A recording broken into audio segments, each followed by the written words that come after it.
From Nickstown, hi, I'm Johnny Mac with your daily comedy news. People in this area are really hopped up for the New York Knicks, who last week eliminated the Boston Celtics from the NBA playoffs. Josh Gondleman is a Celtics fan and wrote a funny piece for GQ. He wrote, at 9:26 on a Wednesday night, I was at a concert in Queens when my friend texted me, "You know, you're so loved in this world, 6 exclamation points. The 6 exclamation points told me that the Boston Celtics had lost Game 2 of the Eastern Conference semifinals, falling down 0-2 in the series to the New York Knicks. Despite having an otherwise wonderful night, I grew despondent. As sarcastic wellness checks from my Knicks friends sent my phone into repeated spasms, my despair continued to increase. I have lived in New York City for nearly 14 years, but I am deeply, immutably from Massachusetts. I regularly have my beloved Celtics trash-talked to me by both New York City natives and other transplants too cowardly to have imported their native allegiances when they arrived here. Last year, in a turn of events that was huge for me personally, the Celtics won the NBA Finals. But now the critics are back in full force. The criticism is stressful for me because I'm not by nature a confrontational person. I apologize to my dog when I scoot over her so I can climb into bed. I help strangers carry strollers up subway stairs. When people describe my work, they often refer to me as nice, even though the word funny is sitting right there. When basketball's involved, I'm an irredeemable hater. Should the Celtics lose this series to the Knicks, which they did, I will salute my hometown squad for their effort and accomplishments, and I will warm myself by a blazing trash can of spite. I will take solace in the fact that Lakers fans convinced themselves they were contenders in Luka's first season without having a legitimate starting center on their roster. The way your most delusional and tone-deaf friend thinks they could win American Idol if Paula Abdul were still judging. Gondleman continues, I'm doing the Knicks. This is Nickstown. I'm sorry. If I'm being honest, though, I'm a little jealous of Knicks fans. Let me be clear here. It's not because of the Knicks themselves. People love to say the league is better when the Knicks are good. That is true. Okay, but real quick, when is that? Well, that is also true. The Jalen Brunson era has been a thrill. I typed through gritted fingers. But before that, the team hadn't been relevant for what, a quarter of a century? I'll answer. Since 1994. There was like 6 weeks of Linsanity once, but other than that, yeah, it's been a while. They haven't won a championship since 1973. Still, deep down, I am envious of Knicks fans' ability to feel their feelings when the Knicks lose. And I will remind you that historically that happens a lot. They feel bad, as they should, but when the Knicks win, their joy radiates through the streets of New York City. That is absolutely true. This is Nickstown. Josh leaves us with this thought: as a Massachusetts native and a hater, I'll settle for the 18 rings. Ouch. More basketball. Shaquille O'Neal, he's still doing his podcast. David Spade was the guest. They started talking about roasts. Shaq said, yeah, I actually did a roast a long time ago. I'm talking to Jeff about doing another one. Fans assume Jeff means Jeff Ross. Shaq said, nothing is off limits with me, so I'm thinking about calling my roast black and white. I'm going to have 5 black comedians and 5 white comedians. David Spade floated the idea of Nikki Glaser. Shaq said, yeah, she'd be great. No actual plan there, but you'll watch. Oh, by the way, on Sunday, don't miss Sunday's episode. It's a holiday weekend. You can download it, Tuesday when you go back to work. That's cool. But Sunday's episode is my official declaration of the Mount Rushmore of late night comedy. I've picked the 4 names. That's Sunday's episode. I've already recorded it. I'm very happy with how it came out. So don't miss Sunday's episode. Again, holiday weekend. I totally get it. Why do you think I pre-taped it? But make sure you listen to it at some point. Sunday, the Mount Rushmore of late night comedy. One person who might be on it, you never know, is Conan O'Brien, who's in the news every day and is now joining the cast of Toy Story 5. He will play a new character called SmartyAnts. I love it already. Toy Story 5 hits theaters June 19th, 2026. No plot details yet, but the movie is said to involve the toys dealing with modern-day kids' fascination with electronics.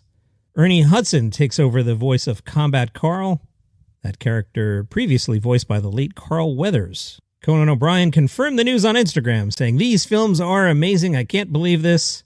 He added that his role is better than that of Buzz. He says it's the best character of them all. Ricky Gervais will be honored with the 2,813th star on the Hollywood Walk of Fame. This will happen 1 week from today, Friday, May 30th. Joining journalist MC Angelique Jackson on Vine Street will be Netflix executive Ted Sarandos and This Is Spinal Tap star Christopher Guest. They will be the guest speakers. Why? I don't know either. Walk of Fame producer Anna Martinez says, the Hollywood Chamber of Commerce is honored to welcome comedian Ricky Gervais to the Hollywood Walk of Fame. Finally, a star that will give snarky commentary every time somebody walks by. I always knew we needed a comedian's touch on our famed sidewalk. If you want to go, 1628 Vine Street, May 30th, 11:30 a.m. Pacific time. If you don't want to go but you want to see it, they'll stream it live worldwide for free at walkoffame.com. Also getting a star, Mike Schur. Mike, the showrunner of shows like Parks and Rec and The Good Place. You may know him as Mose from The Office. Variety caught up with him. Schur said, the thought crossed my mind that The Office was so popular that they're even giving one out to the 24th tier character on the show. This didn't seem to be the kind of thing I was eligible for. I'd think of stars on the Walk of Fame as going to George Clooney or Julia Roberts. I didn't think of them going as folks of my job, but I like that they go to writers. I'm a very pro-writer guy, and I think there are plenty of folks who deserve to be honored in this way. He joked it would be more meaningful if they put his star near a Chipotle because of the amount of Chipotle that we've eaten in writers' rooms. Schur was a writer for SNL when he told his friends that he was taking a job at the U.S. remake of The Office. They thought he was nuts, he said. Everybody thought it was a terrible idea. Every one of my friends, they was like, oh boy, this is going to be a disaster. We were such fans of the British show. Schur got to know Greg Daniels, who was adapting The Office and soon became his mentor. Schur says, I left a meeting with him and sent my agent and manager an email that said, I don't know if the show's going to work, but if he offers me a job, I'm going to take it because he's going to teach me how to write. It's exactly what happened. Even if that show only lasted 6 episodes and had been canceled, it would have been the right move. Greg taught me everything I know about half-hour TV writing, how to break stories, how to write jokes, how to create interesting characters, and how to just run a show. He taught me a billion things, but the thing that's most lasting is best idea wins. He didn't care if the idea came from a staff writer, co-EP, or an EP with 25 years of experience. He didn't care whether it came from someone in catering, a best boy, a camera operator, or a costumer. Whatever the best idea was for the moment that he was trying to solve, for the problem he's trying to solve, he took that idea. It's such a simple thing to say that, but it takes an extremely egoless person to actually enact it. I really enjoyed Sarah Silverman's new special. It is not the funniest thing I've ever seen.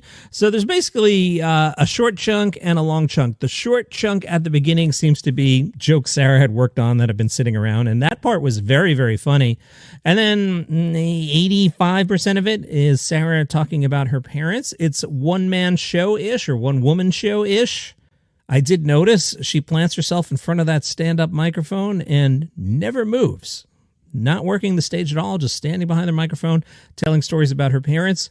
As I've been saying about specials lately, really nice company. I'm not sure it was the funniest thing I've ever watched, but I really, really enjoyed it as it was playing. Here's my list of the best of 2025 so far. The top tier, number 1 by a mile, is the Mark Twain Prize Conan O'Brien thing. Number 2, Tom Segura's Bad Thoughts is hilarious. Neither of those are stand-up specials, so getting the stand-up. Top stand-up special /3 overall. Bert Kreischer's Lucky on Netflix. It's just funny.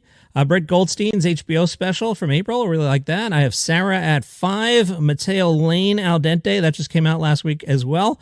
Same note as Sarah. Maybe it's not hilarious, but it's real nice company. I got him at 6. And Tim Dillon's I'm Your Mother at 7. That's the top tier. In the middle tier, these are, good, but not A-level like the others. Roy Wood Jr.'s Act Your Age. You'll find that on Hulu. Ari Shafir's America's Sweetheart on Netflix is okay, and Gabe Iglesias' The Legend of Fluffy was really funny. It's just way too long. And Jessica Kerson's special from Hulu, that's the middle tier. If you're in Boston, W. Kamau Bell is at the Wilbur tonight. He told the Boston Globe, I still think that professionally everything I'm doing is built on the operating system of being a stand-up comedian. Even if I'm directing or hosting, I'm a stand-up who also knows how to direct or write or produce. I know how to handle this difficult situation because I've done stand-up comedy forever. I mentioned this the other day. He chose to honor his date at the Kennedy Center despite some politics happening in the world. Bell was boarding a plane when he learned the news. Rather than canceled it, he decided to go through with it. Bell told the Globe. Trump said, I had to take it over because it had gotten too woke. Bell's reaction, he thought it was wokey before. Well, I'm going to have a woke fest. He joked that the W in his name stands for wokey. It's actually Walter. I didn't know that. To me, it was an opportunity. I'm going to show up and look this right in the face. Is the National Guard going to be there? Is Trump going to be there? Bell's opener, Dwayne Kennedy, took the stage and said, this is the last time you're going to see 2 black guys in the Kennedy Center. John Lovitz is at the Wind Creek Event Center in Bethlehem tonight. He spoke to McCall magazine, which is still a thing. They were curious how John Lovitz describes his style of comedy. Lovitz said, it's about my personal opinions about stuff and trying to understand what's going on in the world. It's funny. Everyone thinks of themselves as being young and hip, and all of a sudden it's not. It becomes the opposite of what you grew up to believe in. Some people go along with it, and I just can't. This show's just me talking about different subjects and what's going on in the world and how I see it. Welcome to Old Man Mountain, where I live, John Lovitz. I guess it's more about things that happen that make me do a double take. It's usually something I find ridiculous, and then I start making fun of it. The stuff that's going on now is foreign to me. As a comedian, it's our job to make fun of everything. It's what comedians do, point out the absurdity. John Lovitz's favorite comedians include Woody Allen, who's why I became a comedian. The guys on SNL were all funny. Robin Williams and Charles Grodin were hysterical. Charles had his very dry sense of humor where you could say something really dumb and he would just give you this look and you'd die laughing. Any advice for aspiring comics from John Lovitz? The main thing for any performer is to be funny the way you're funny. Use your personality and what's unique about you. The little stuff and the idiosyncrasies you do alone when you're with your best friend or family, put that into your work. If you do that, you'll be unique, funny, and people relate to it. But you got to really work at it. It's not going to be handed to you. What's Lovitz working on? Stand-up and some shows with Andrew Dice Clay. There's a bill. John Lovitz and Dice? Is that the same audience at all? Apparently it is. The Vail Comedy Festival is back this weekend. Andy Haynes is appearing there. He likes Colorado. He says, I usually use it as an excuse to go skiing or find some water to jump in. He was asked what he knows about the Vail Comedy Festival. Nothing, except it's in Vail, I presume. And out today, a proper comedy album. I'm always a fan of those. It's from Shanna Christmas. Highly intelligent. It's out on YouTube and Amazon already. Now an audio version via Comedy Dynamics Today, shot live at an intimate jazz club in the heart of downtown Vegas. The special captures Shanna Christmas doing what she does best, making people laugh so hard they forget they're in a dark room with strangers, with machine gun punchlines, razor-sharp observations, and stories that swing from wild to wicked. Shanna invites audiences into a world that's as smart as it is side-splitting. Highly intelligent on YouTube and Amazon, and an audio album wherever your audio albums are streamed or sold. And that is your comedy news for today. If you enjoy the program, tell a friend about it. They might like it too. Don't forget, Sunday, the Mount Rushmore of late-night comedy. If you would like this program without commercial interruption, or if you're one of those people who can't stand you may also like feed drops. Those pay really well, being honest. You can get the show commercial free. Go to calaroga.com/plus, or if you're on Apple Podcasts, click the link that says uninterrupted listening. They'll walk you through that. The short version is $5 a month. You get this and a bunch of other shows on the network, including 5 Good News Stories, which I host and have to record a bunch of episodes because as I speak to you right now, I got nothing loaded for next week. Get moving, Johnny Mac. What are you doing? All right, see you tomorrow.